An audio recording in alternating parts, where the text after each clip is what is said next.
Bom, pessoal, iniciei a gravação então. Vamos começar a aula. Na última aula, a gente viu esse código aqui de string, né? A gente criou um operador, né, para manipular string, tá? O código que a gente fez, pessoal, ele mostrava a sobrecarga de dois operadores, operador de de soma e operador de soma e atribuição, tá? É, qual que é a diferença dos dois operadores, tá? O operador é, de soma, ele vai concatenar as duas strings, e o operador de soma e atribuição, vamos ver aqui.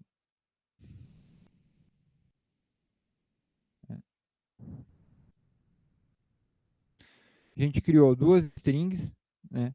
String S1 e S2 e a string S3, né? String S1 feliz aniversário, S2 Denise e S3 bom dia. As strings S4 e S5, elas iam receber o resultado, né, da aplicação dos operadores.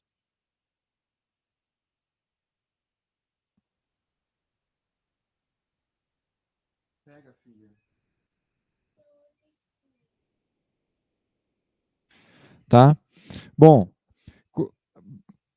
de início a gente imprime então as três strings que a gente criou, S1, S2, S3. Essas três strings são objetos, né, objetos pertencentes à classe string, tá?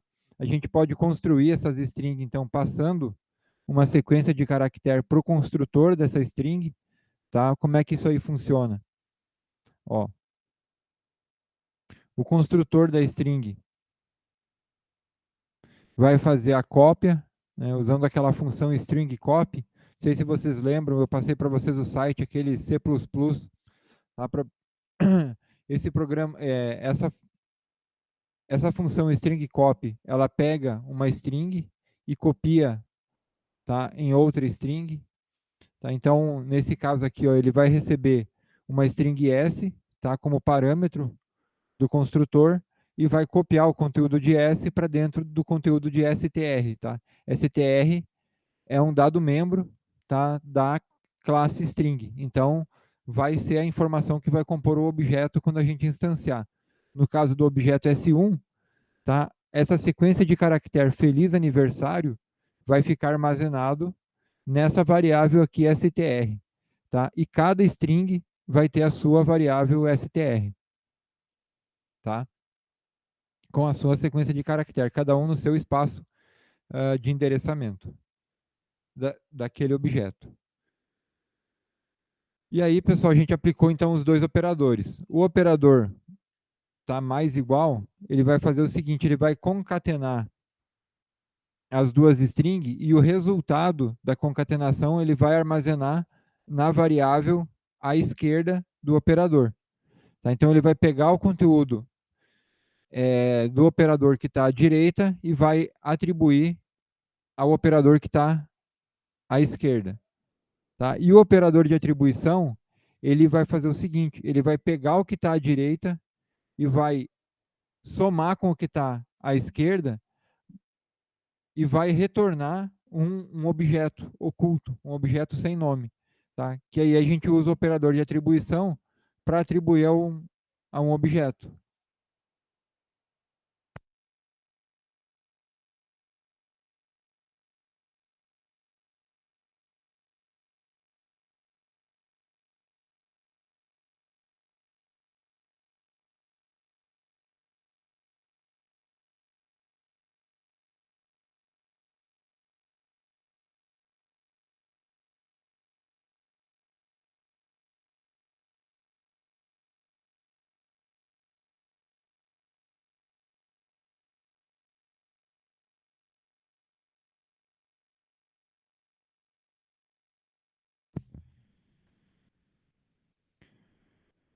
Certo? Então, essa é a diferença principal entre os dois operadores. Tá? Um operador ele já tem o operador de atribuição junto, ele faz as duas tarefas, tanto, né, a tarefa do operador de concatenação, né, de soma, quanto de atribuição. e o operador de soma faz somente a soma. Bom, é, passando para o próximo, conteúdo, pessoal, tá? A gente vai ver como é que a gente sobrecarrega um operador agora relacional, tá? Então a gente tem os operadores aritméticos, né? Soma, subtração, divisão, e tem os operadores relacionais, tá? Os operadores relacionais, eles é, relacionam, né, duas informações.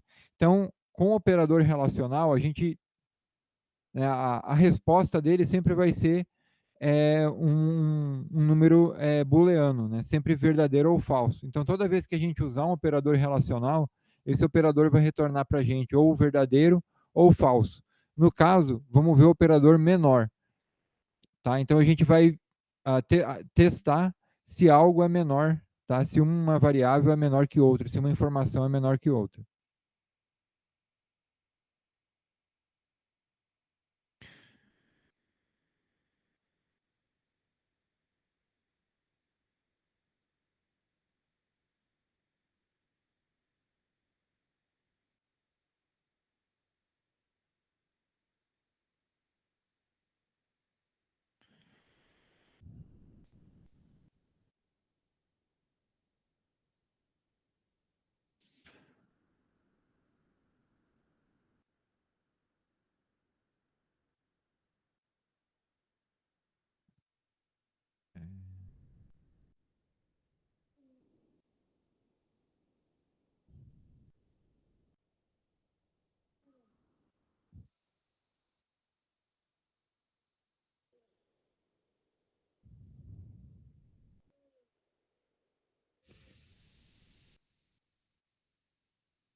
Pessoal, dá só um segundinho aqui.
Pessoal, vamos retornar.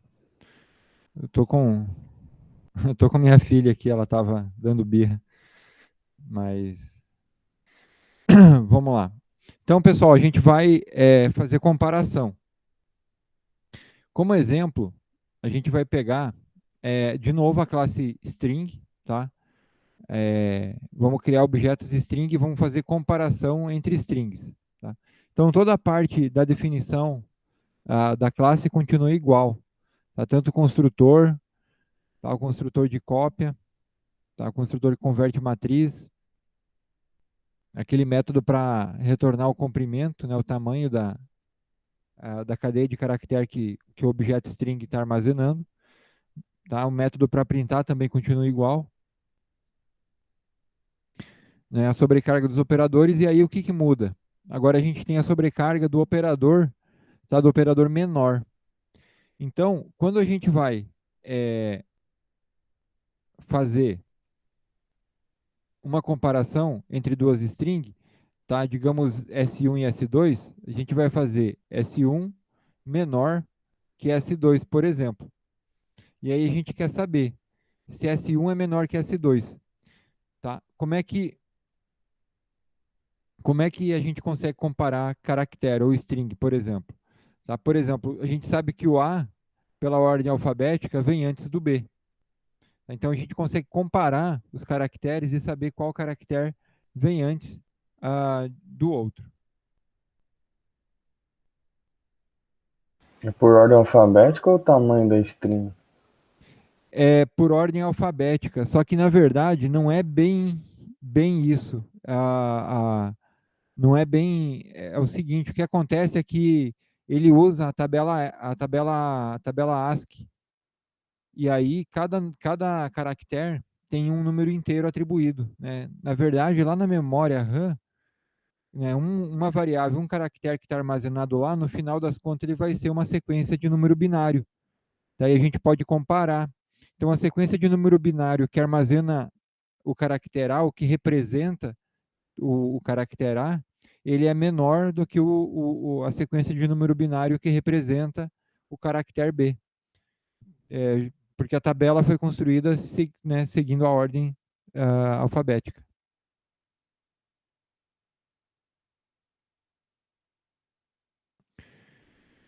Tá? Para fazer essa comparação,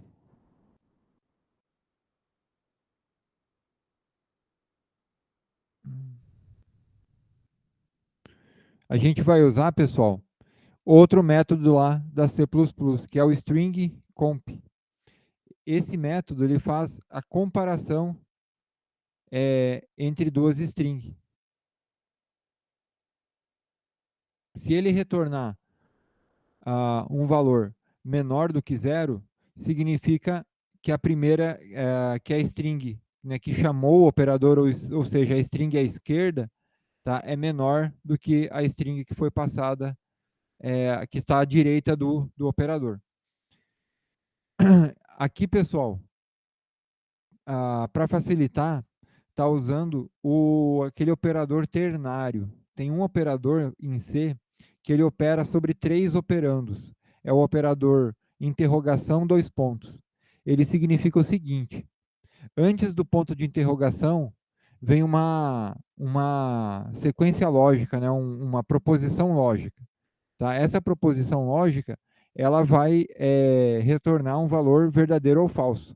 Então, se essa proposição, se esse teste lógico for verdadeiro, o operador ternário vai retornar o que está antes do dois pontos. Então, nesse caso aqui, se o resultado da comparação, né, for um número menor que zero, significa, tá, que STR é menor, que a string à esquerda é menor do que a string à direita. Então é verdadeiro, ele vai retornar true. Tá? Em C++, a gente tem o tipo de dado booleano. Tá? Então a gente consegue definir, né, um retorno, né, um tipo de dado bool, e aí a gente consegue escrever true e false. Tá?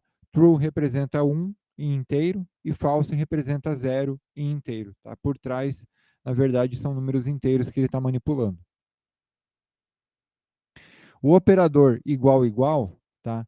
Então, para saber se as duas strings são iguais, também usa o método, tá? No caso, a função de comparação de string, tá? E se ele retornar um número igual a zero, significa que as duas strings são exatamente iguais.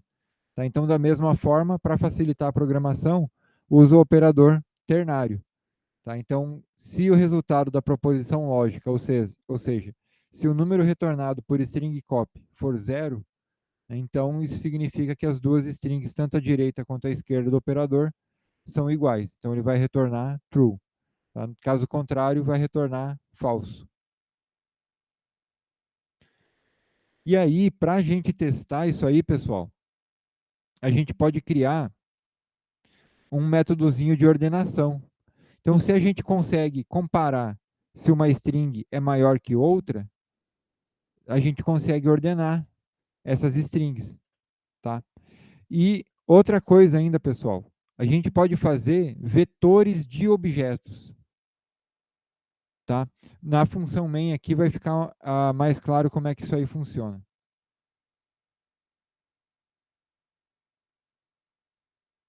Deixa eu comentar esse código aqui. Vamos fazer, ó. Definir, então, um objeto string. Vamos chamar esse objeto de S. E, além disso, é um vetor com 4 posições, tá? Um array de 4 posições. O que isso aqui vai significar? O programa, quando for executar, vai reservar, né, vai pedir para o processador, para o sistema operacional, reservar 4 posições na memória, e cada uma delas é, vai, vai armazenar um objeto do tipo string.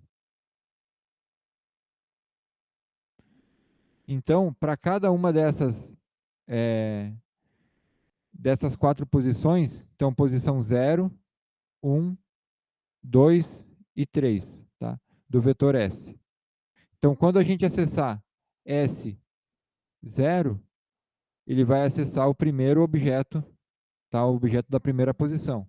S1,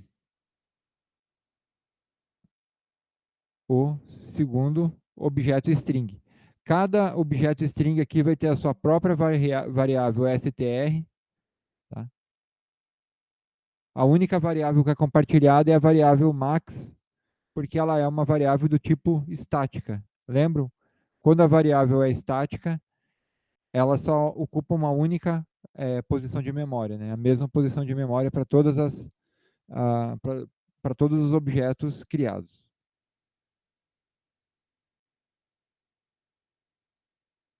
Criamos então esse array de 4 posições e já na mesma linha a gente já pode entrar com os valores das 4 strings. Então a primeira string é José Carlos.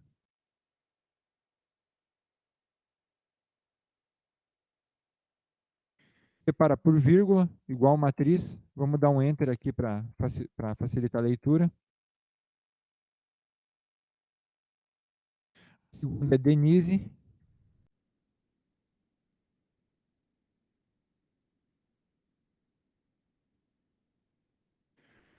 Terceira é André. E a última, Hélio. Digitando sem acento.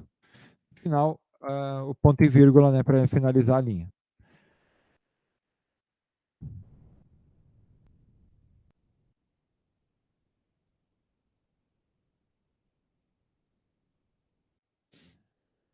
Alt, para ele informar que vai imprimir a lista original. E para fazer a impressão, pessoal, da lista, olha só, a gente faz um laço for, tá? Indo de 0, tá? O espaço de endereçamento do laço indo de 0 até 4, que são 4 posições. E aí a gente chama o método print de cada um dos objetos, ó. Cada posição aqui, ó, vai ter também o seu espaço de funções. Então, cada um vai ter o seu método print.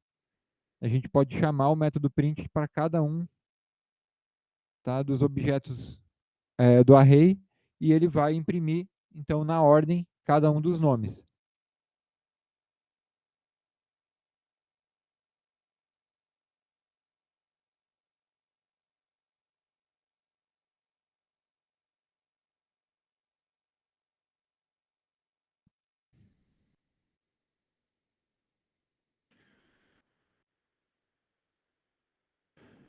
Então, aqui, ó, imprimir a lista original, e aí a gente chama o método que faz a ordenação e passa para esse método o vetor com as 4 strings e o n, que é o número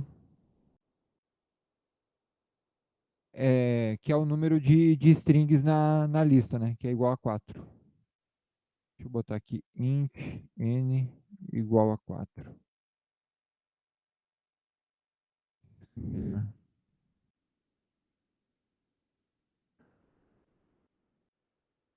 E o método de ordenação, como é que ele funciona? Eu não sei se vocês têm recordação, pessoal, daqueles métodos de ordenação, o selection short, insertion short e o bubble short. São os 3 métodos que usa 2 laços de repetição. São os 3 métodos de ordenação mais simples. Tá? Como é que eles funcionam? A gente faz um laço que percorre todo o espaço do vetor, tá? E depois um outro laço que percorre todos os outros elementos, menos aquele que eu estou visitando no laço de cima. E aí eu faço comparação entre todos eles. Então, eu pego aqui, para i igual a 0, fixo i em 0 e passo, né, de j indo de 1 até 4. Então, ele vai comparar, né, a posição 0 com a posição 1, 2 e 3. E vai ver qual é menor. Se for menor, ele troca, faz a troca da posição. Para fazer a troca, para trocar as duas, né, posições, a gente tem aqui, por exemplo, duas posições de um vetor, tá? A posição 0 e a posição 1. E aí, aqui está, então, B e A, por exemplo. Precisa trocar. Para fazer essa troca, o que, que acontece? A gente cria uma variável temporária, tá? Faz essa variável temporária receber o conteúdo, né, de uma das posições, tá? Aí faz essa posição que a gente armazenou na variável temporária. Então, essa posição do vetor recebe o elemento correto da outra posição do vetor e depois faz a última posição do vetor receber o conteúdo da variável temporária. Tá? Então, a gente faz isso nessa ordem. Ó. Na linha 93, então, a gente faz a variável temporária receber a posição SI, depois faz a posição SI receber o que está armazenado na posição SJ, e por fim, SJ recebe o conteúdo da variável temporária. Daí aí a gente consegue fazer, então, com 3 instruções, a troca, né, dos 2 elementos, tá, do vetor. Depois da troca, então, vai ficar o vetor certinho. Né? Então, botou B em temp, então temp recebeu B, aí depois a gente coloca A aqui, e aí depois o que está em temp, né, coloca o B. Então ele faz a troca dos 2 elementos. E esse método vai fazendo isso. Tá? Então faz aqui primeiro em 0, aí faz para todos os outros. Aí depois itera 1 no laço de fora, então o i vai passar a valer 1, e aí ele vai comparar a posição 1 com a posição 2 e 3. Tá?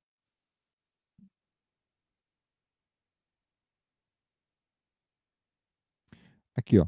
Então primeiro ele vai comparar, vai pegar José, vai comparar com Denise, André e Hélio. E se tiver que trocar, ele vai trocar com cada um. Então primeiro ele vai trocar José e Denise, certo?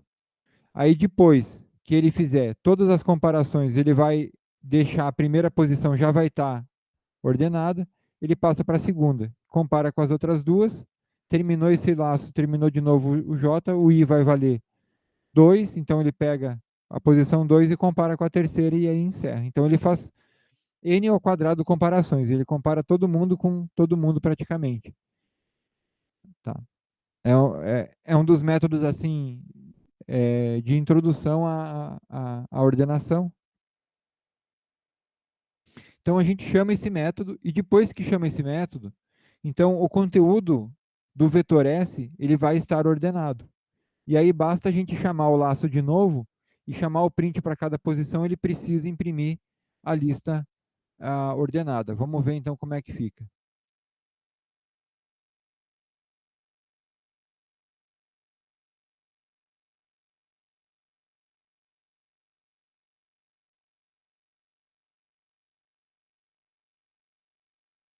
Está em execução.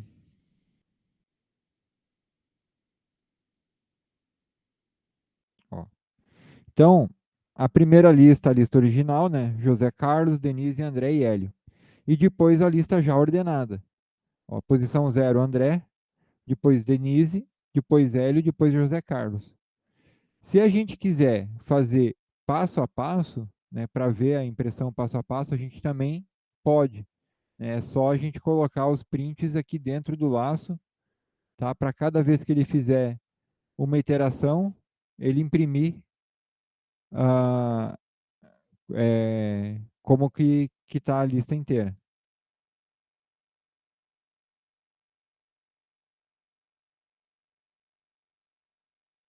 Certo, pessoal? Alguma dúvida com esse procedimento? Como é que faz com a comparação de string?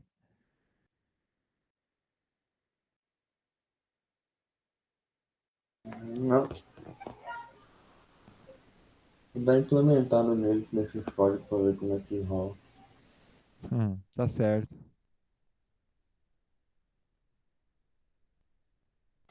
Esses que tá no slide, o professor pode ir tudo colocando lá no, numa linguagem, Como? desde o começo, que estão certinho. Pode falar de novo? Esses códigos aí vocês pode ir colocando desde eles lá de cima, que eles tá tudo certinho.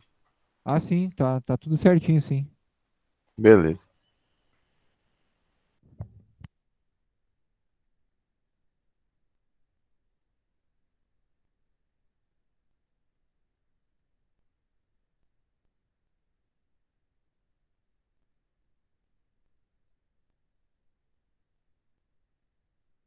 Você está usando qual programa mesmo, professor?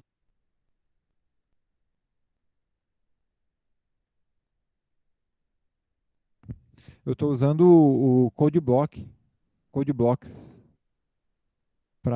Você está conseguindo compilar e executar os códigos?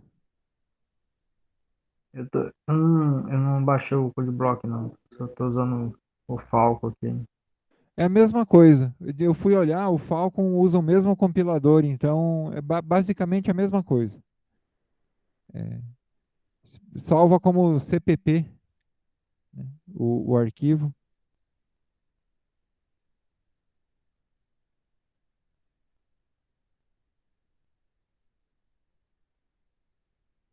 Pessoal, só um segundinho aí.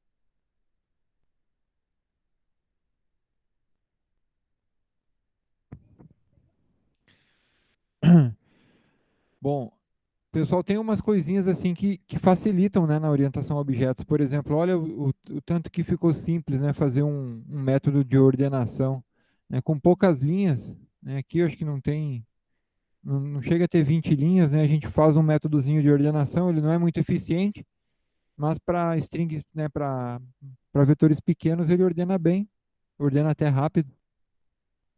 E com a orientação a objetos acaba que fica até, né, intuitiva a programação. Parece que a gente está usando tipo de dado simples, né?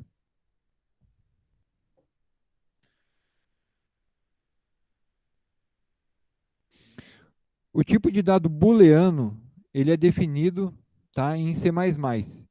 A linguagem de programação C não possui esse tipo de dado booleano, tá? Só a linguagem C++. Então, a linguagem booleana permite dois tipos. O tipo false, tá, que seria 0, e o true, que seria 1. Em C, quando a gente quer usar, né, um booleano, a gente pode usar, tá, os inteiros zeros e 1. A gente não pode escrever true e false. Vamos modificar o programa, tá? Agora para ele aceitar a sobrecarga do operador igual, tá? Que é então o operador que verifica se as duas strings são exatamente iguais, tá?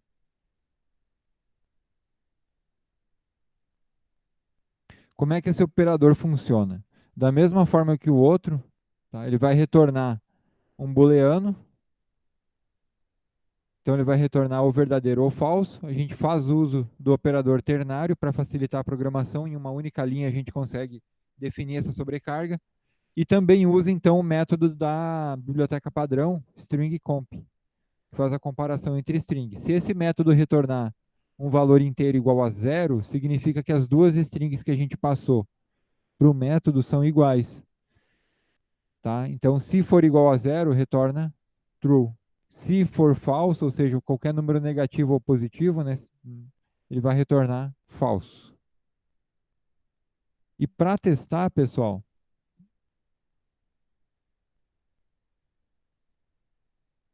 a gente vai fazer um código seguinte, ó.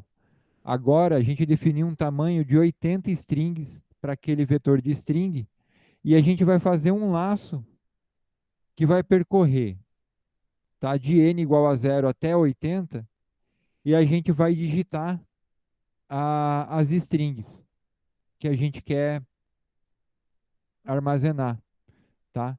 Então a gente vai digitar pelo teclado. Como é que a gente faz isso? A gente vai definir agora um método getString.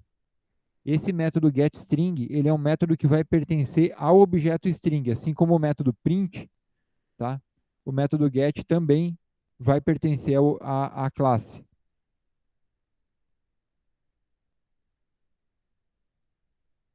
Como que o método get está definido, pessoal? O método get, ele vai usar a função gets. Tá? A função gets é uma função que faz a leitura do teclado, assim como o cin, scanf. Tá? E a definição dela, a gente também pega lá em C++.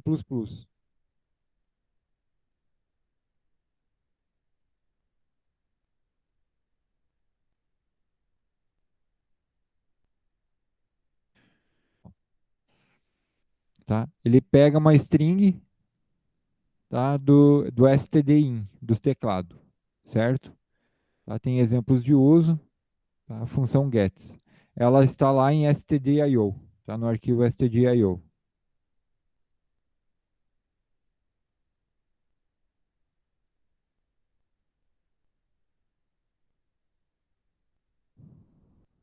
Então a gente chama a função gets, passa a string e esse método getString ele vai retornar então um objeto, ó.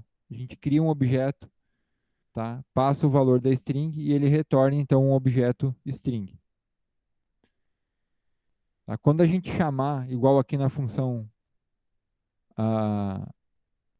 na função aqui no laço, olha só, toda vez que a gente chamar, ela vai armazenar a string que a gente leu lá na variável str, que é, que é atributo do objeto, ó, aqui pela função gets. E a gente retorna um objeto, uma cópia, um objeto cópia, ó, chamou o construtor, então construiu uma cópia, tá, com a mesma string. E olha o porquê disso, o artifício que está sendo usado aqui. Tá? Porque daí, pessoal, a gente pode fazer o seguinte, a gente pode comparar essa string que foi retornada dessa chamada aqui. Então, por exemplo, aqui chamou para S0, a gente digita uma string. Então, o objeto que está lá na posição 0 vai armazenar a string e vai retornar uma cópia para cá. Essa cópia a gente vai comparar. Caso essa cópia seja uma string vazia, ou seja, a gente não digitou nada, só apertou Enter, o if vai ser verdadeiro. Sendo verdadeiro o if, vai pular aqui para a próxima linha, que é o break. E aí, esse comando break, se vocês se recordam das aulas de C, ele vai fazer encerrar o bloco ativo. O bloco ativo é esse aqui, ó. É o bloco do for. Então, ele vai fazer a gente cair para fora do for. Tá? Enquanto o if for falso, ele vai pular a linha do break e vai ficar executando o laço. É claro que o laço tem uma limitação de no máximo 80 posições. Dando as 80 posições, ele vai pular para fora. Mas se a gente quiser encerrar antes de digitar as 80 strings, a gente pode usar não digitar nada, apertar Enter. Então a função vai retornar uma string vazia e aí então vai chamar o break. E ao chamar o break, a gente sai para fora do laço e continua a execução só com as strings que digitou. O resto do código, o pessoal faz a mesma coisa, tá? Mostra a lista original, chama o vetor ordena da mesma forma, ó. Só que aqui tem que corrigir, tem que botar N, tá? E depois imprime a lista ordenada chamando print. Tá? Vamos acertar o código-fonte aqui e ver essa execução. Tá?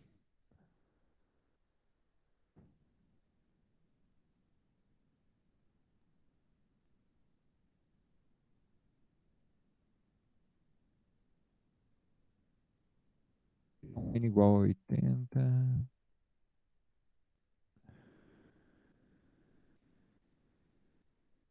String S.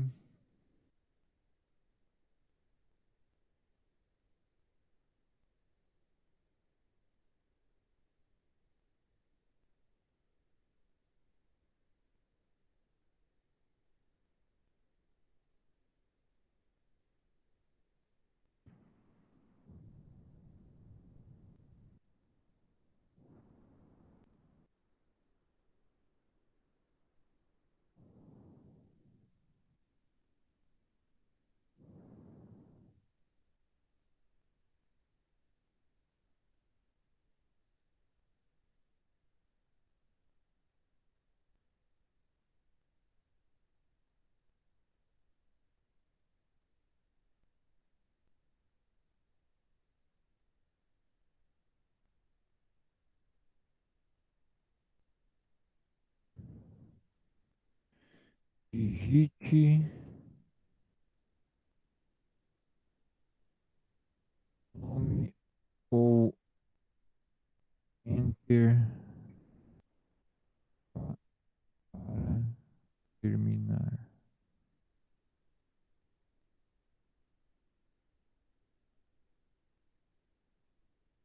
If S S tá?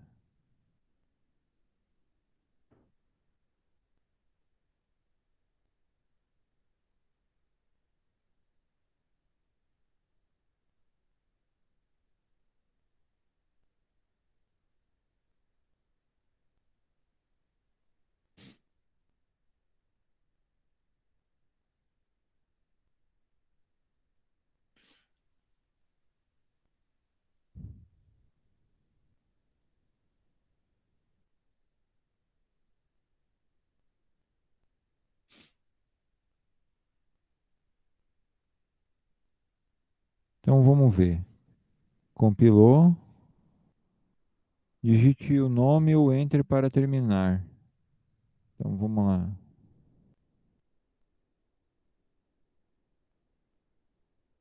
Alguma coisa não deu certo aqui.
Acertar isso aqui então, que daí aqui, ó. Então vamos lá, J,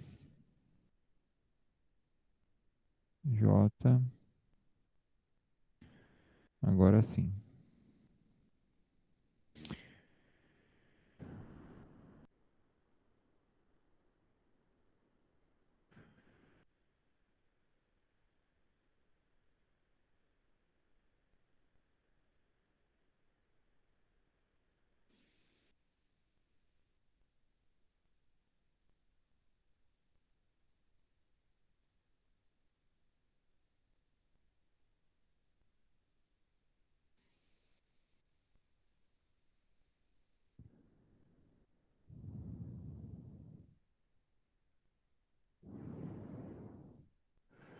A função get não está lendo uma string grande, mas deveria.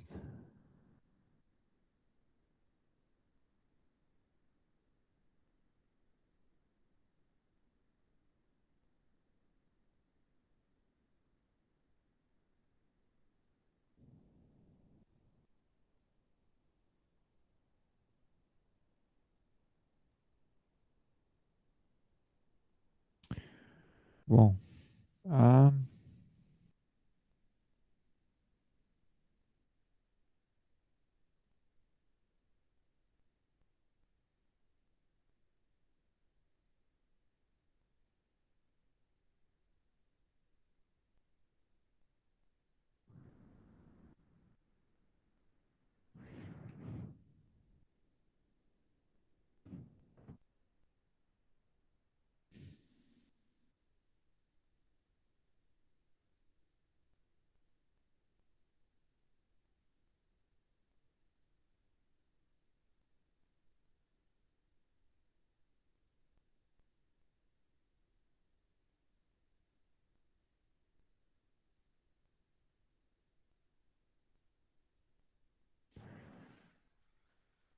hum,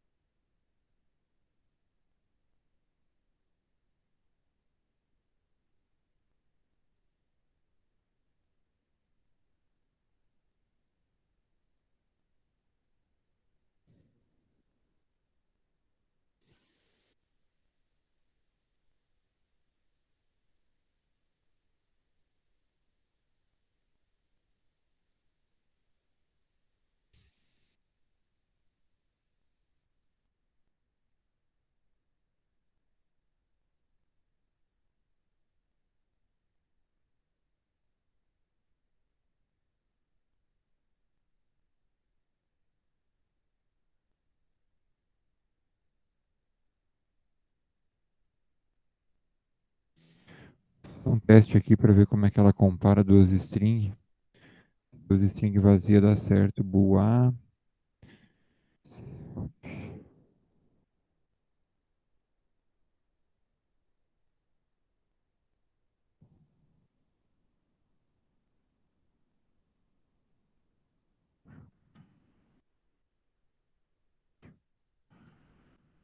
estranho.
Bom, pessoal, não sei se vocês estão entendendo o testezinho que eu fiz aqui, ó, mas é o seguinte, e por alguma razão esse if aqui ele não está funcionando, porque ele está dando verdadeiro em todas as vezes, então não está dando para inserir os valores. E assim, eu fiz um teste aqui, ó, por exemplo, bool A, quer dizer, a gente cria uma variável A, booleana, que vai armazenar o resultado da aplicação do operador aqui, ó, do operador igual sobre dois objetos string, ó. Um deles com a string Pedro e outro com a string Lucas. E aqui embaixo, ó, lista original, dois pontos, eu coloquei para imprimir o conteúdo do A. E aí ele imprime um, tá? Ele imprime verdadeiro.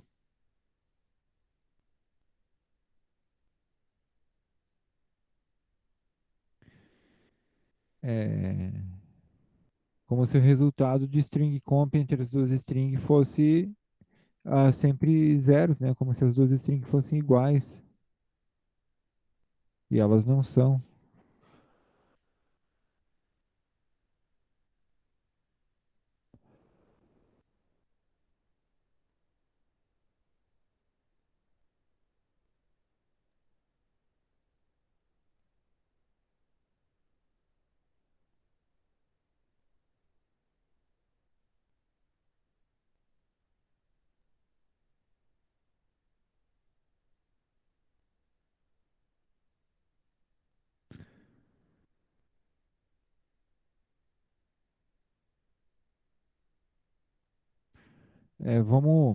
Vamos fazer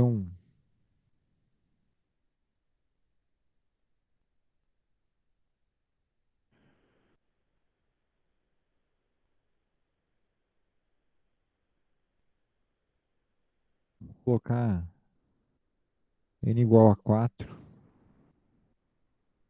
e vamos fazer para testar aqui, ó.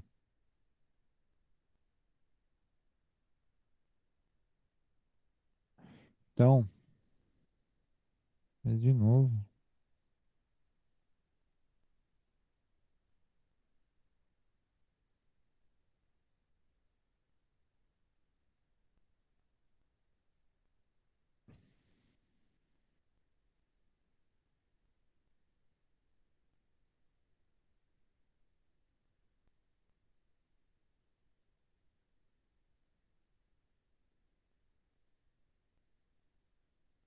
Bom, eu digitei quatro nomes. E aí, olha só, lista original então, Lucas, Pedro, Alberto e Frederico. E a lista ordenada, ó, Alberto, Frederico, Lucas e Pedro, tá? Então, pessoal, a única coisa que deu um probleminha foi o string comp ali. Dá para fazer mais um teste para saber como é que ele está comparando.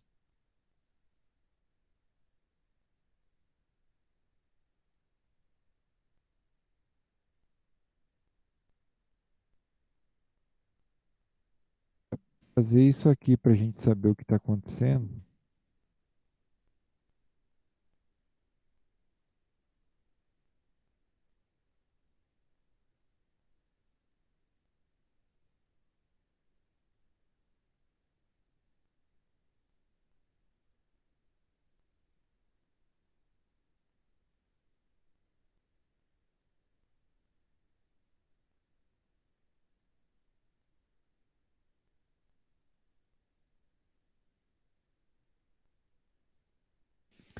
Não, mas não, como o dado é privado, tem que fazer a comparação aqui dentro e retornar, mas ele sempre retorna true. Vamos colocar o cout aqui dentro para a gente fazer esse teste.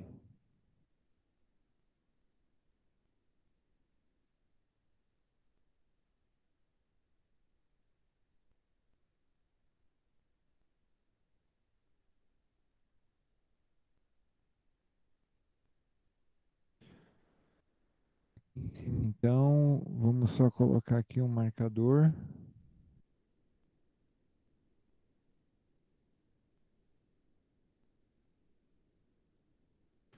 E aqui a gente vai conseguir saber então qual é o resultado das comparações.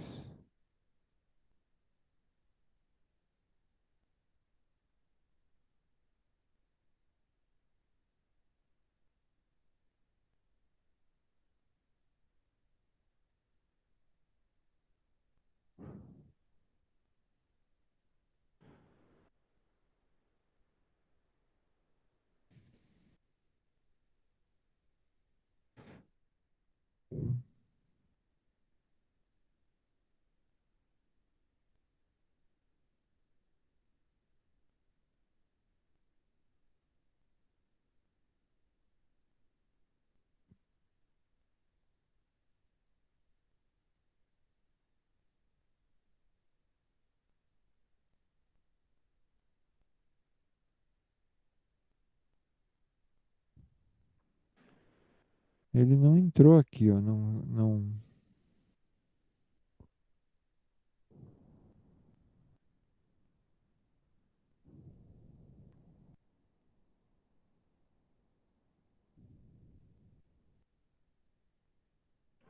Muito estranho o comportamento do código. Vou ter que dar uma olhada nesse código e passar para vocês na próxima aula. Por que que ele não entrou aqui, não executou essa linha? Vamos fazer um. Ele já.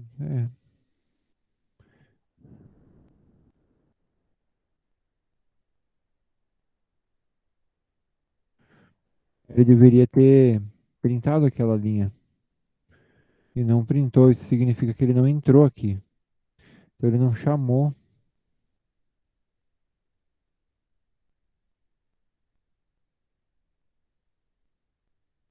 Não chamou exatamente essa sobrecarga. Interessante.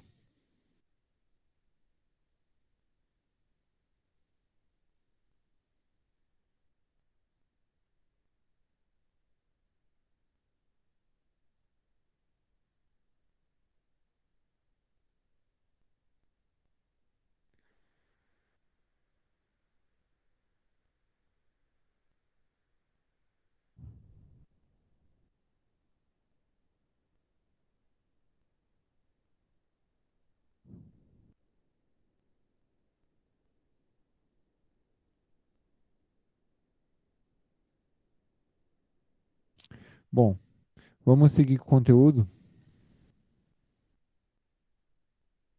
Depois eu passo para vocês por que que ele não está entrando aqui na chamada do operador. O que está acontecendo? Vamos lá, vamos fazer a sobrecarga do operador de acesso, a matriz, tá? O C++ ele não faz a checagem, por exemplo, do limite das matrizes, tá? E, e isso pode acarretar em uma série de problemas, tá? Como, por exemplo, a gente pode declarar algumas matrizes e acabar acessando o espaço, tá, de uma matriz em outra matriz. Imagina assim, a gente declara duas matrizes, tá?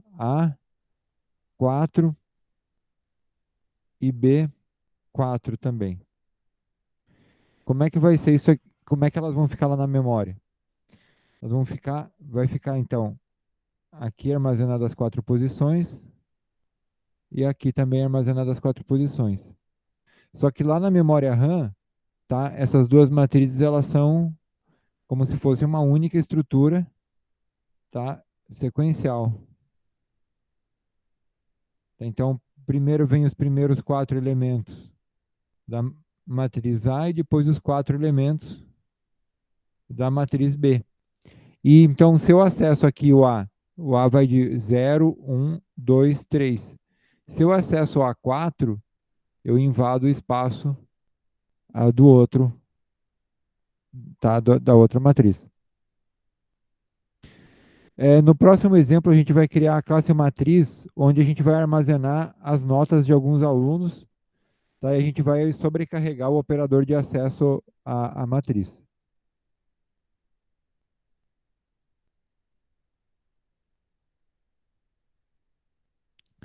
Então, olha só, vamos criar uma classe matriz.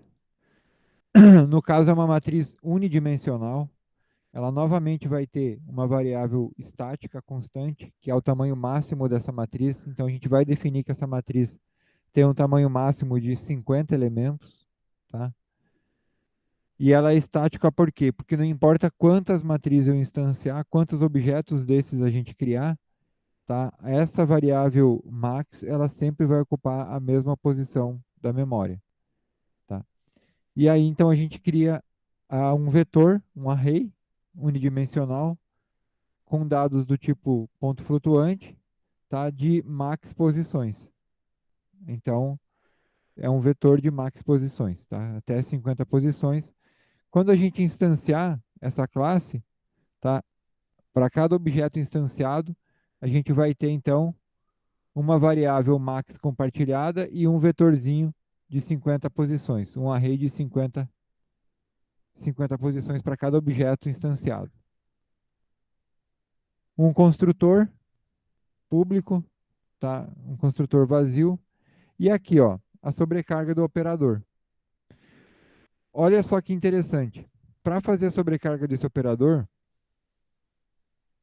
esse operador, ele é um operador que a gente usa, ó, por exemplo, para fazer o acesso a um dado de um vetor.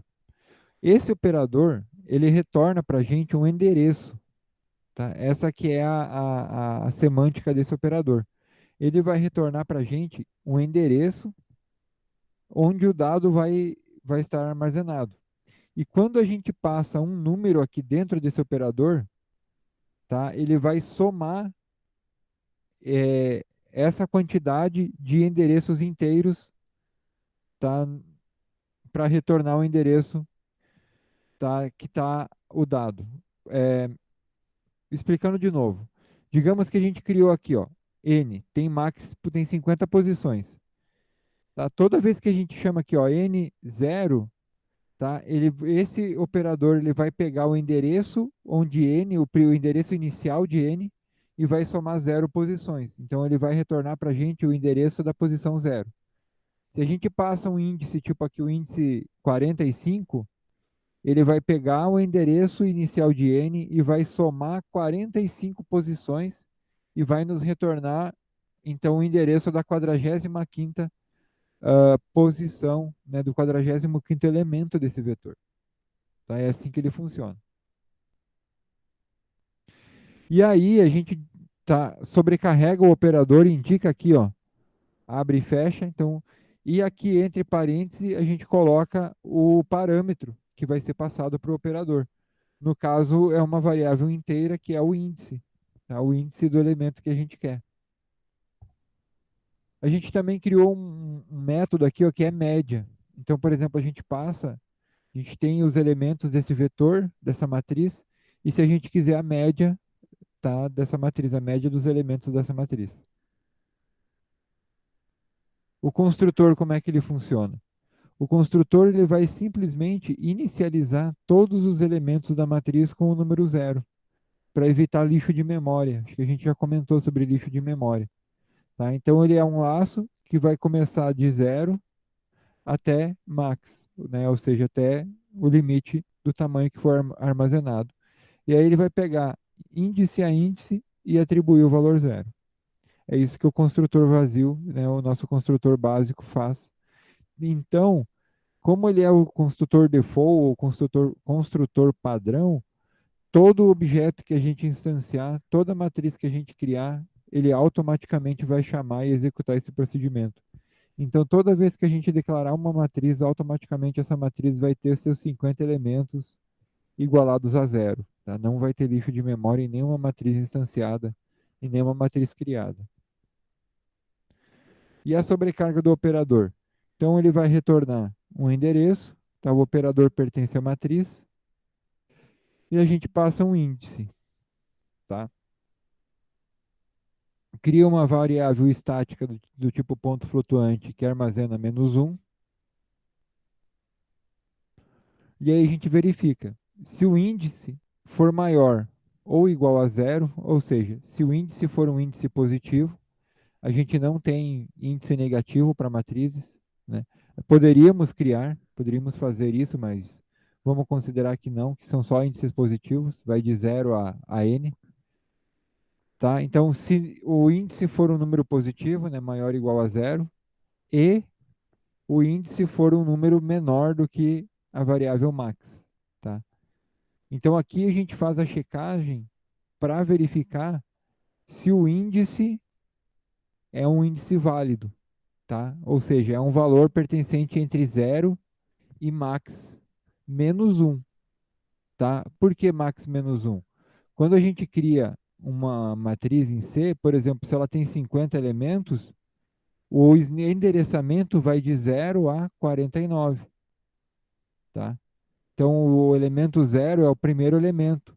O elemento 49 é o 50º elemento. Tá? O endereço é sempre um índice menor.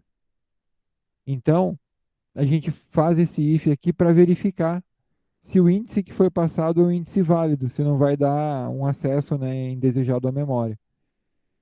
Caso o resultado desse if for verdade, então a gente retorna, ó, o valor armazenado na posição índice do array n. Tá? O array n é um atributo da classe matriz, tá? É onde os dados vão ser armazenados. Caso contrário, caso esse if dê falso, aí vai retornar então menos um, tá? No caso, esse lixo aqui. Vai retornar a variável menos um. Por quê? Porque daí, pessoal, um endereço menos um, né, a gente pode fazer um if alguma coisa para indicar um erro, né, e tratar. Indicar que ó, foi passado um índice errado, um valor de índice em um espaço não válido. Né, a gente pode tratar isso. E a média? Olha só, a média a gente calcula da seguinte forma. Ó. A gente passa o i, ou seja, quantos elementos a gente quer considerar para calcular a média, tá? Eu quero a média dos 10 primeiros elementos, né? Cria uma variável para armazenar a média e inicializa essa variável com zero. Isso é muito importante, porque a gente vai usar essa variável num somatório, então é importante que ela esteja inicializada com zero. E aí faz um laço para passar pelos elementos, né? Começando do elemento zero até o iésimo elemento. Tá? Se a gente quiser calcular dos 50 elementos, a gente calcula a média dos 50 elementos da matriz. Tá? Mas vamos lá dos iésimos primeiro elementos. Tá? E então a gente faz esse laço para passar e usa o operador mais igual. Então a gente faz m mais igual nj. O que isso significa? Em outras palavras, significa que a gente vai fazer m, receber o conteúdo de m, mais o valor do elemento armazenado na jésima posição de n. Então a gente vai somando.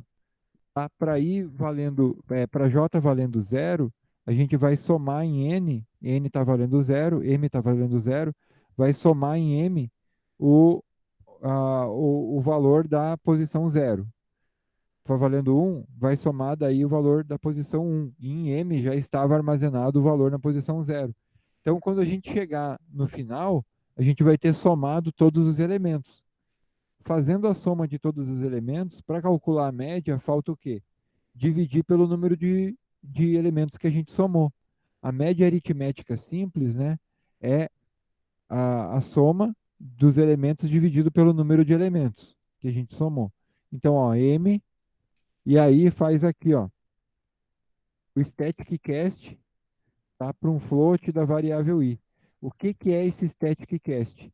Pessoal, isso aqui a gente está indicando que a gente quer fazer a conversão dessa variável inteira i para uma variável de ponto flutuante.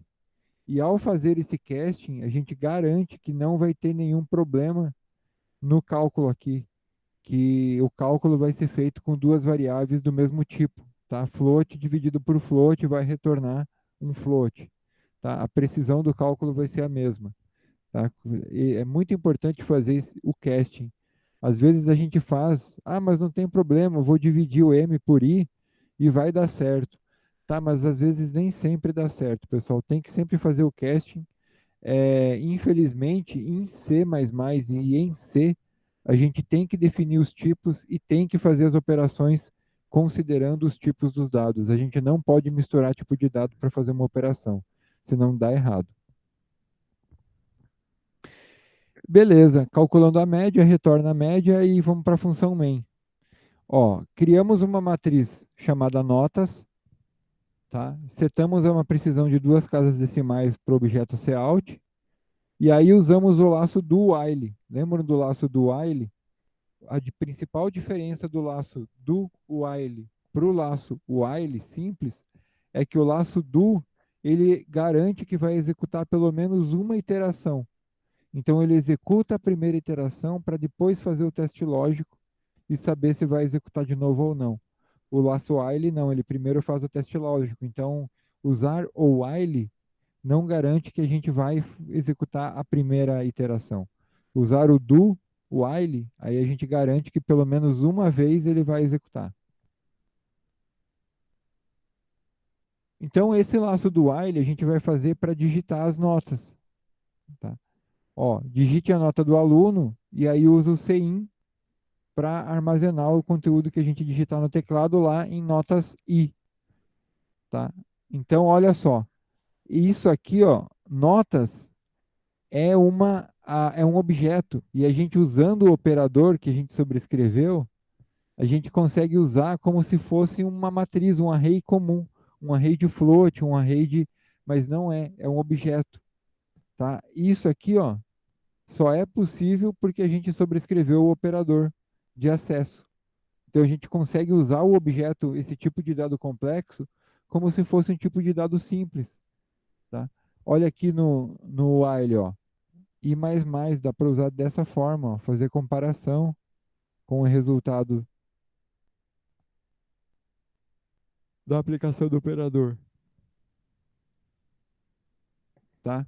Enquanto for maior ou igual a zero, tá? Vai executando. Se aqui o retorno for um número negativo, ele encerra.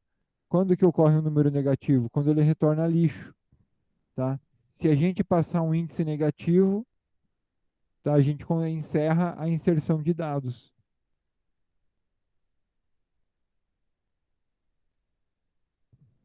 E aí, depois de inserir todas as notas, a gente imprime a média, ó.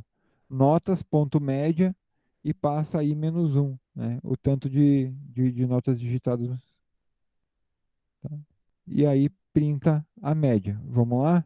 Ó, compilou, executou, digite a nota do aluno. Vamos ver, ó. Se o aluno tira 1, depois tira 2, 3, 4, 5, 6. E vamos digitar um número negativo, então, ó, -2. Aí ele encerra. Ó. A média do aluno é 3,5. Tá? Olha ali.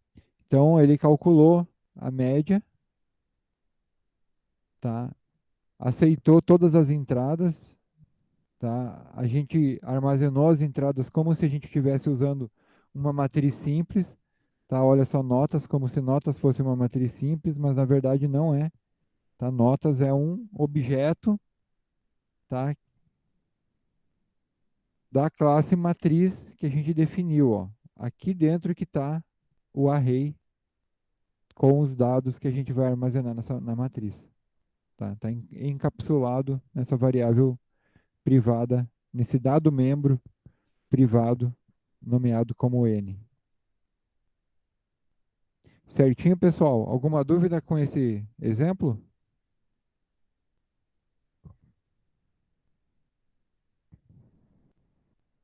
Ó, o operador, ele faz a checagem se o índice está dentro do limite da matriz, tá? É nesse if da linha 26.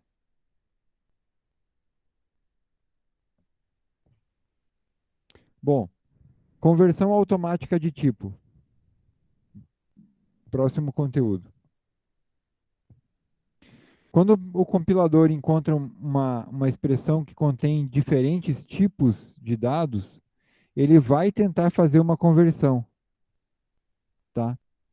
Então, olha só, quando a gente cria aqui, ó, double var e tenta atribuir um caractere, tá? É como se a gente escrevesse essa linha aqui, ó, var igual static cast double e o a, né? Por exemplo, o caractere a, né? E um caractere dentro. Então é como se a gente estivesse chamando, tá, a palavra reservada static cast. Em C++, a gente consegue o mesmo com tipos de dados criados por nós. Então, assim, além da gente fazer o casting de variáveis primitivas, a gente consegue fazer o casting dos objetos. Tá? Há duas maneiras de definir métodos de conversão de tipo. Tá? Construtor de um único argumento e fazendo sobrecarga de operador. Então, dessas duas formas, a gente consegue fazer a conversão automática de objetos. Tá? Então, olha só. Conversão de tipo básico, tá? De um tipo básico de dado para um objeto. Vamos usar lá o mesmo exemplo da classe string, que a gente já vinha usando nos outros exemplos. Olha só. Imagina a seguinte instrução. Ó. A gente cria uma variável inteira chamada x, tá? Tem 1, 2, 3, 4. Cria um objeto string, tá? Chama de s. E aí a gente atribui x a s. Isso aqui dá erro, tá? Por quê? Porque x é inteiro e s é string. Porém, a gente tem como construir uma string, né? Que armazena um número. Um número pode ser considerado um texto, tá? Então, pode parecer coerente, né? Que fazer isso, né? Aliás, fazer essa operação pode ser coerente. Então, a gente pode tentar construir um objeto string com um inteiro, tá? Desde que tenha um construtor que permita fazer isso. Então, se a gente definir um construtor, tá? Olha aqui. Se a gente definir um construtor que receba um inteiro como argumento, a gente vai saber como converter, como construir uma string a partir do inteiro. Então, o compilador vai saber como fazer o casting, e a partir daí ele começa a fazer o casting automático desse objeto. Qualquer inteiro poderá ser convertido diretamente em um objeto string, porque a gente definiu um construtor para isso. Tá? A semântica, né, o significado de ter um construtor, tá, desse aqui, ó, um construtor de string a partir de um inteiro, significa que a gente mostrou como que a gente constrói uma string a partir do inteiro. Então, né, se a gente instruiu, se a gente mostrou como faz isso, ele vai passar a fazer isso automaticamente. E aí, toda vez que a gente tiver uma atribuição, né, de um inteiro para uma string, ele vai fazer sem problemas. Vamos voltar lá pro exemplo da string. Vou comentar as linhas aqui.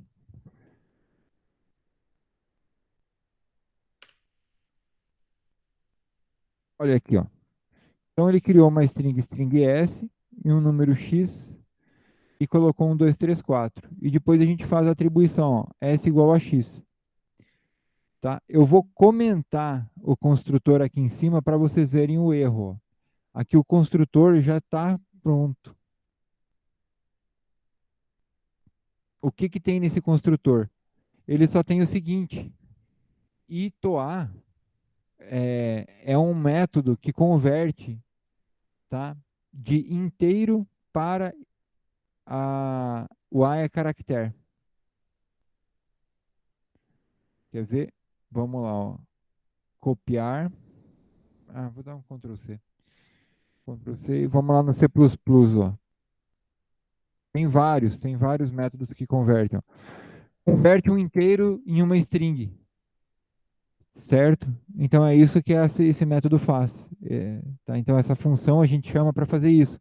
Então aqui dentro do construtor, ó, como argumento a gente recebe um inteiro e basta a gente chamar o método que vai transformar esse inteiro em uma string e vai armazenar em str. Tá? Pronto. Tem vários outros, ó. Tem para converter string para inteiro, string para long inteiro. É,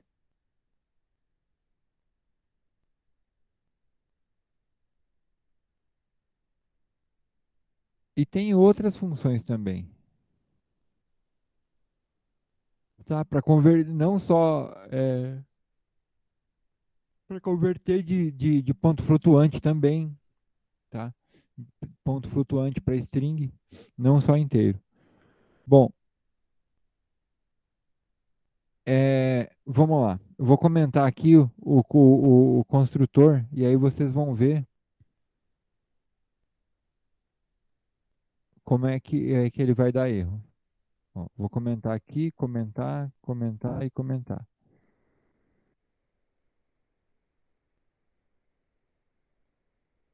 Compilou.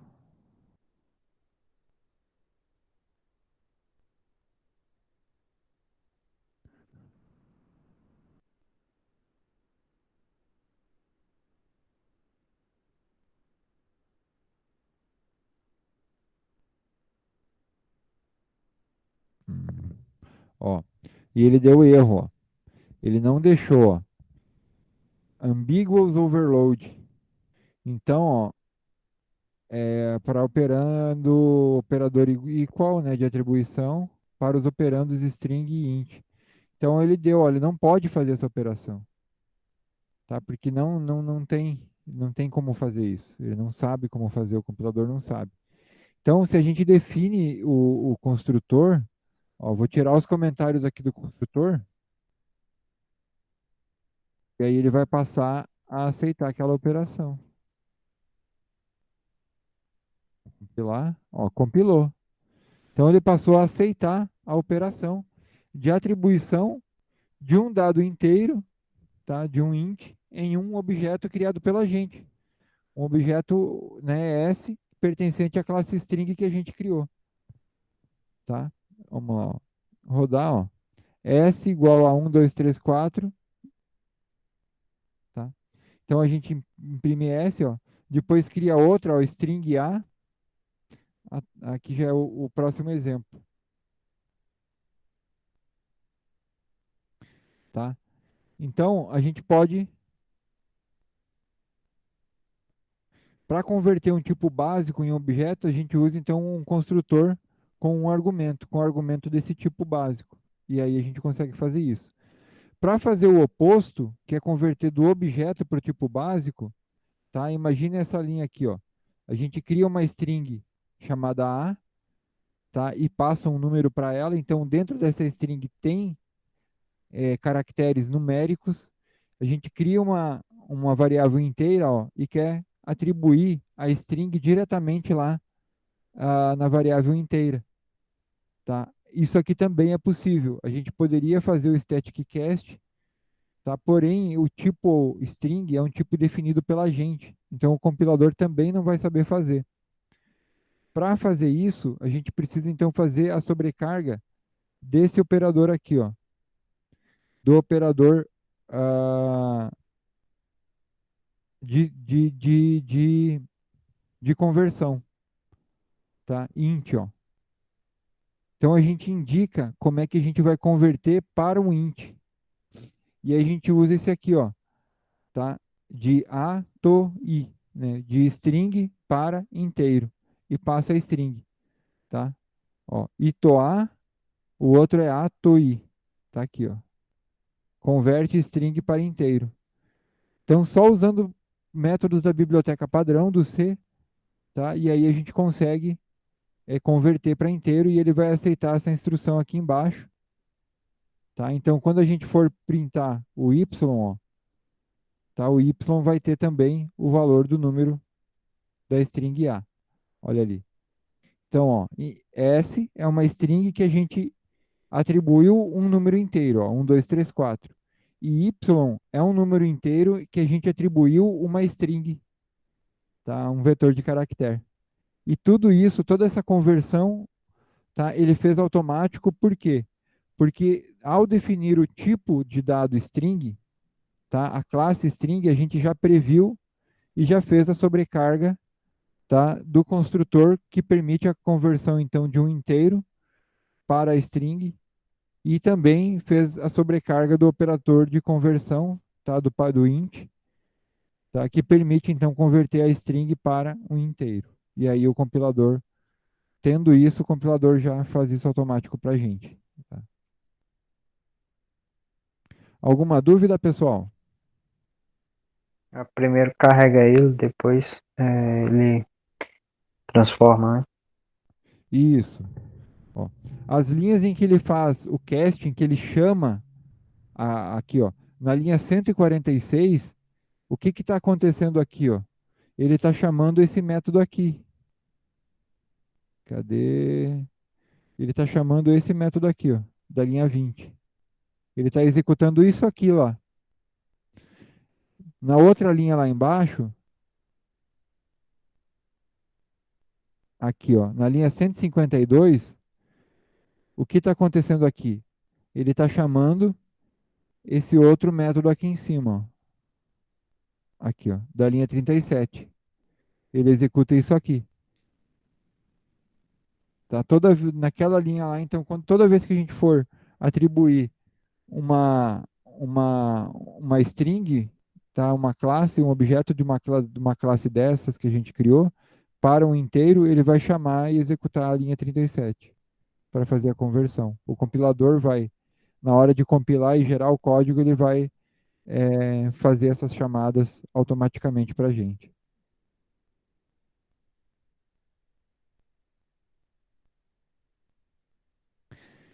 Então, para converter um objeto em tipo básico, a gente usa a sobrecarga do operador de conversão de tipo. Note que a gente não usa um tipo de retorno, tá? O compilador já sabe que a função int, tá, só vai aceitar retorno int, ó. Aqui a gente vai direto para operator int. Não tem int antes do operator, tá?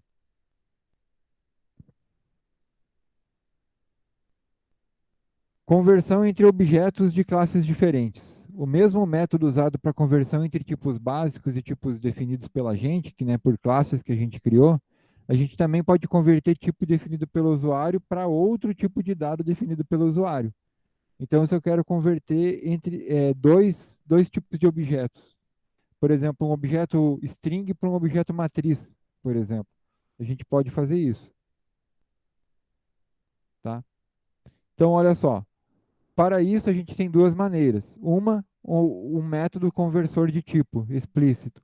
Outra, um construtor que vai receber o objeto como argumento, o objeto a ser convertido. Então, o primeiro é assim, ó. Objeto A, então igual ao objeto V, a gente chama um operador que faz a conversão, tá? Ou então o objeto A recebe A, tá? Um construtor do objeto do tipo A, tá?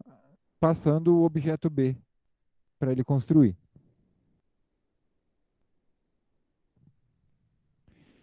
Vamos usar esse exemplo aqui, ó. Esse exemplo converte radianos para graus.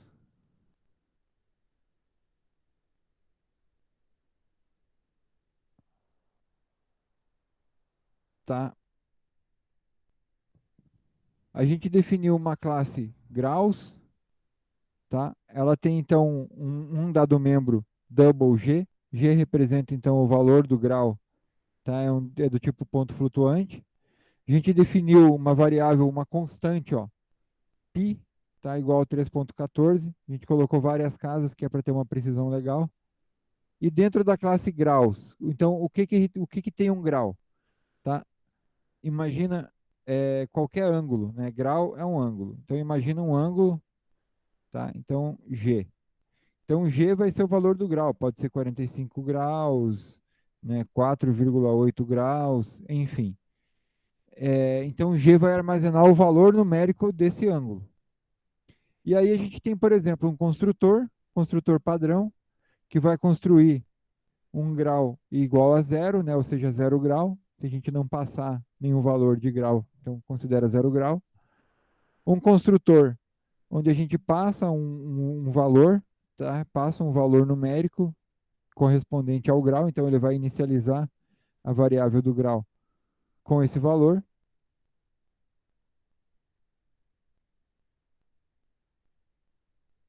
E um método print. Isso aqui eu vou explicar depois, faz parte do próximo conteúdo. E um método print, tá?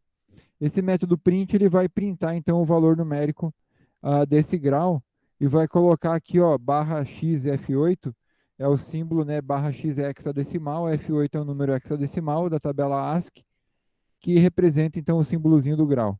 Então ele vai, né, setar uma precisão de 2 casas, tá? Para mostrar então o número de ponto flutuante. Então vai mostrar o valor de G, tá? Da forma para aparecer o grauzinho, né? A bolinha ali do grau. A gente criou uma classe radianos, tá? Nessa classe radianos, a gente tem então um número também de ponto flutuante de precisão dupla rad, que corresponde então ao valor do grau em radianos, tá? Então, outra forma da gente escrever o grau, o ângulo, ou pelo seu, né, grau, ou pelo, né, pelo grau em ângulo ou em radianos, tá? Então, a gente criou um construtor, também vazio, para iniciar a variável radianos com zero, e um construtor para criar, então, um objeto radianos com o valor numérico desse grau em radianos, tá?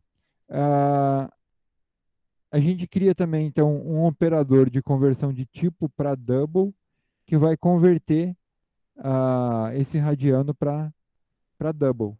E aí, um operador, tá, que vai converter radianos para graus. É como se fosse um construtor da classe graus aqui dentro, ó. Só que a gente chama de operator. Então, é como se fosse um construtor operador. Tá? É um operador de radianos, mas ele tem o nome da classe graus. Então ele vai fazer a conversão para o tipo graus. Tá? E aí tem uma coisinha em C, a classe graus tem que vir definida antes, senão ela não vai funcionar. Vou ficar aqui para cima e vou comentar isso aqui. Não vai usar agora.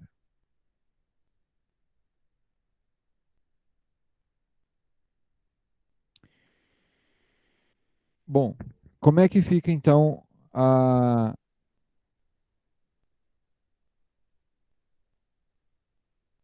definição do operador lá?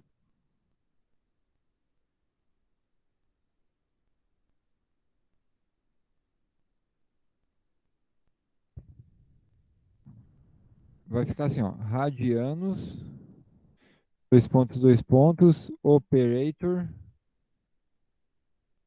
graus, const. Por que const? Porque ele não altera o conteúdo, tá, do objeto. Return, graus, então a gente chama o construtor de um objeto graus, tá?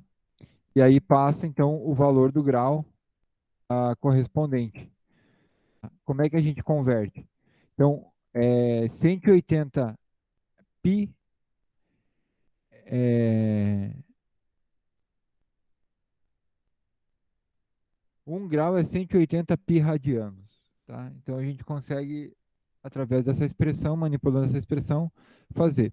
1 radiano, então, multiplicado por 180 dividido por pi, vai dar o valor correspondente em graus. Então, 180,0 vezes rad dividido por pi.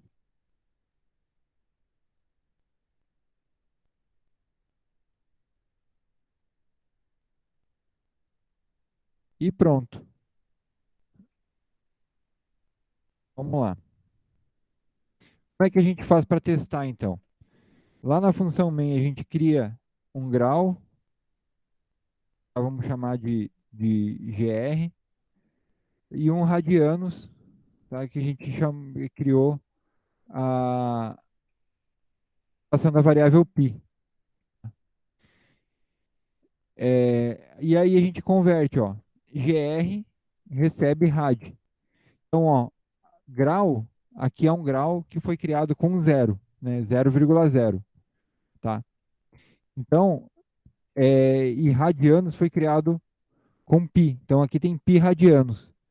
Ao converter, então, ele vai, ao fazer essa atribuição, ele vai chamar esse construtor aqui e vai criar um objeto do tipo graus e vai converter. Então, vai ser π radianos são 180 graus. 180 graus é igual a π radianos. Então, GR vai imprimir 180. Vamos ver se vai funcionar. Ó. Compilou, executou. Ó. 180 graus. Ó.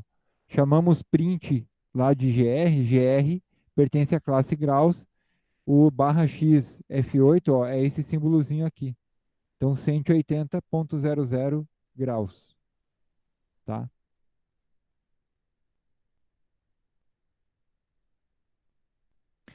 A outra forma é através de uma função construtora. Então, aqui a gente usou um construtor, tá? Uma função conversora, que usa o construtor. Agora a gente vai usar uma função construtora, tá? Como é que a gente vai fazer isso? Agora a gente vai fazer o contrário, vai usar isso para fazer a conversão ao contrário, né, de radianos para graus. Para fazer esse uso, pessoal, a gente tem que botar a classe radianos primeiro, porque a gente vai usar radianos lá em graus. Vai ser outra função que a gente vai usar. Vamos comentar aqui, ó. A gente não vai usar mais isso aqui.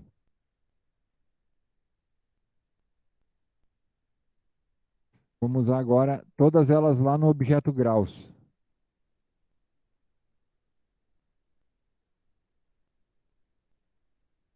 Então, ó, definimos então radianos, tá? Tudo como certinho. E lá na classe graus agora, a gente vai definir então, ó, esse método aqui, ó, radianos R,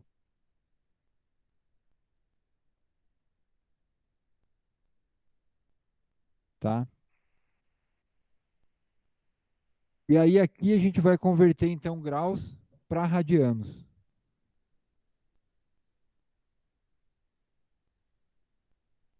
Como é que fica, ó? Graus, tá? Graus é uma função, tá? Construtora de graus que pertence a graus e a gente passa é, um, um objeto do tipo radiano para esse construtor. Passando o objeto do tipo radianos para esse construtor, a gente faz que G, então, tá? Porque é um construtor, G, é a variável double, né, que armazena o grau, o valor do grau, como sendo, então a gente atribui a ela o static cast para double de um objeto radiano, tá? Então a gente vai converter esse objeto radiano para double e vai multiplicar por 180 e dividir por π. Então a gente vai pegar o valor em double, tá, do radiano e vai trabalhar com ele.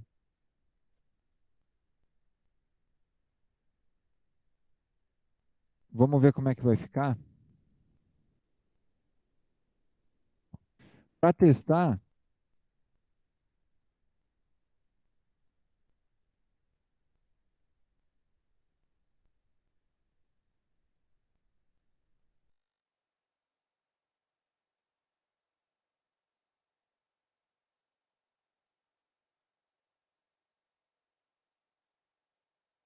print.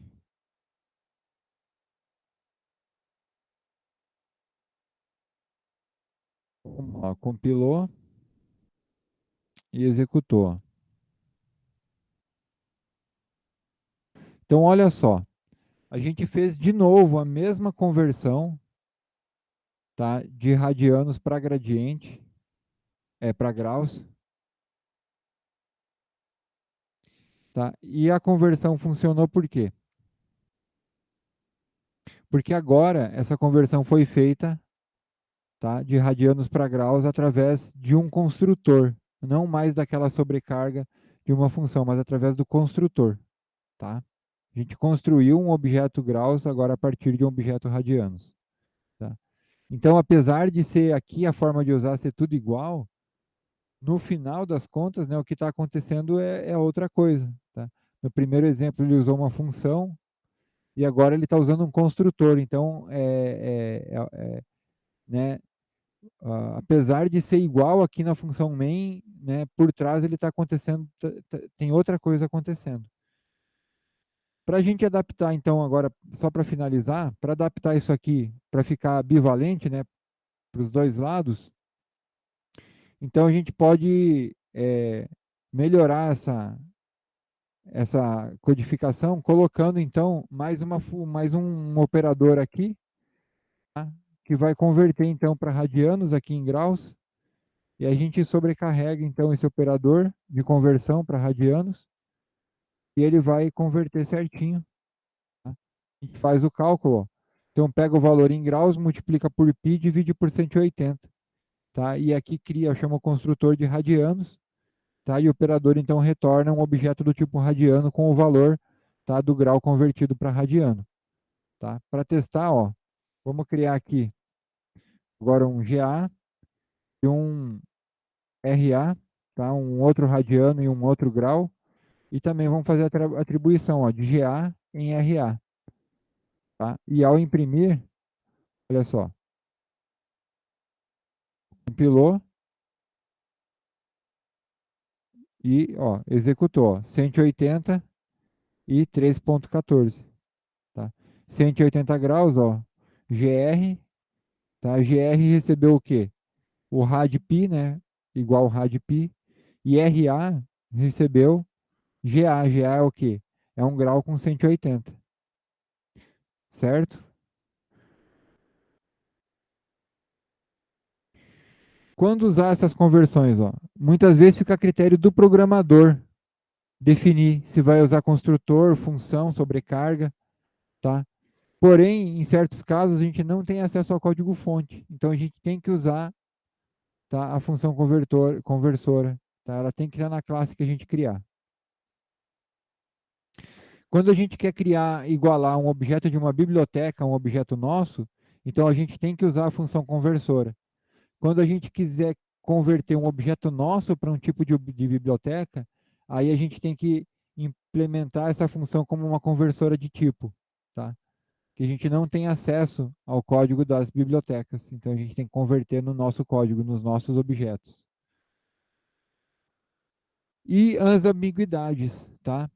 Então, por exemplo, digamos que a gente vai converter de radianos para graus e a gente usa um conversor de tipo na classe radianos e um construtor de um argumento na classe graus, qual delas o compilador vai usar?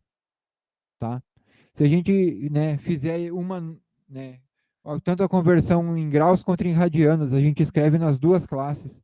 E aí a gente, qual que vai usar? Nenhuma.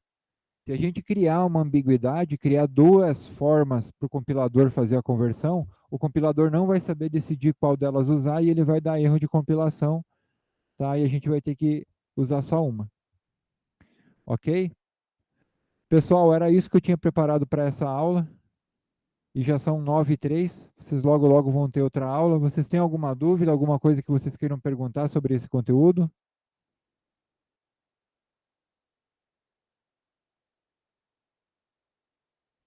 Não, só praticar agora, né, pessoal? Muito comando. Ah, sim. Mas assim, pessoal, eu vou preparar uma lista hoje, já vou colocar online. O, o prazo para fazer a lista é bem longo, então vocês não se preocupem com isso. E à medida que vocês forem programando, vai ficar mais claro. Vocês vão ir pegando o jeito. Vocês vão ir entendendo todos os comandos que a gente está vendo. Vixe, Maria. Eu marco a aula também para ajudar a responder a lista, tá? Então vocês não ficam preocupados. Se vocês não entenderem, né, a gente marca uma aula só para explicar os exercícios, eu ajudo a iniciar a codificação, tá? Isso aí é bem tranquilo, pessoal. Beleza, tio. Bom,